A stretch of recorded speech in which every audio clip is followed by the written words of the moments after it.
మరలా అంటే ఈ తప్పు ఆల్రెడీ ఒకసారి చేశారు, ఇప్పుడు మరలా చేసిన తప్పునే వాళ్ళు మరలా చేస్తూ ఉన్నారు. ఇంతకు మునుపు వారు దేవునికి అవిధేయకరమైన మార్గంలో నడిచారు, దుష్ప్రవర్తన కలిగి జీవించారు. ఇప్పుడు దాన్నే మరలా వాళ్ళు రిపీట్ చేస్తున్నారు.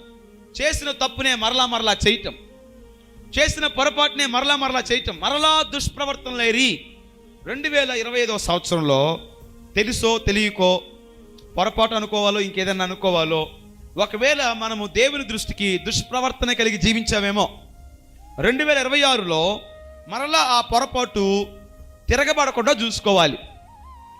మరలా ఆ పాపాన్ని చేయకుండా జాగ్రత్త పడాలి.